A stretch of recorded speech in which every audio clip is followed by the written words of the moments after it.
देश को आजाद हुए 77 वर्ष पूर्ण हो चुके हैं और देश अपनी 78वीं वर्षगांठ मना रहा है। लेकिन देश में युवाओं की मानसिक विकृति आज भी नशे की गुलाम है। पश्चिम बंगाल में महिला डॉक्टर के साथ हुई बर्बर घटना ने देश के युवाओं को शर्मसार करने के साथ साथ यह भी बताया है कि भारत भले ही अंग्रेजों से तो स्वतंत्र हो गया है, लेकिन अंग्रेजों द्वारा छोड़ी गई नशे की बेड़ियों में आज भी गुलाम है। देखिए दुर्ग से जिला संवाददाता निधि सिंह राजपूत की यह खास रिपोर्ट। 15 अगस्त यानी कि आज हम आज़ादी के 78वें वर्ष में प्रवेश कर चुके हैं, किंतु सही मायनों में हम आज़ाद नहीं हुए हैं। आज़ाद नहीं हुए हैं कहने का अर्थ ये नहीं कि हम ग्लोबल स्तर पर आज़ाद नहीं हुए हैं। आज़ाद नहीं हुए हैं कहने का अर्थ यहाँ पर इस बात से है कि हम मानसिक रूप से आज भी आज़ाद नहीं हुए हैं। जैसा कि आप सभी जानते हैं, हमारे देश की जो भविष्य होता है, हमारे देश का भविष्य युवा पीढ़ी के हाथ में होता है।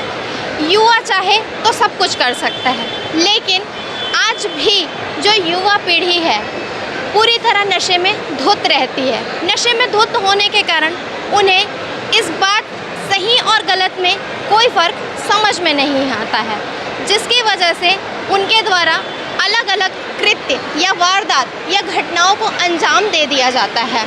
वहीं जैसा कि आप सभी जानते हैं कि कोलकाता में जो एक लेडी डॉक्टर के साथ हुआ, कितनी बर्बरता से उसकी निर्मम हत्या भी कर दी गई। कहीं ना कहीं कहने का अर्थ ये है, जिसके द्वारा ये सब हुआ वो मानसिक रूप से विकृति को दर्शाता है। स्वदेश 24x7 चैनल परिवार की तरफ से हम अपने देश के युवा पीढ़ी से ये अनुरोध करेंगे कि जैसा कि देश का भविष्य, उस युवा का भविष्य, उस युवा के परिवार का भविष्य हमारे हाथों में होता है। यही अनुरोध है कि आज़ादी के सही मायनों को समझें और देश की युवा पीढ़ी से हमारा अनुरोध है कि आज़ादी के सही मायनों को समझें और देश के उन्नति में अपना योगदान दें। स्वदेश 24x7 न्यूज़ चैनल से निधि सिंह राजपूत।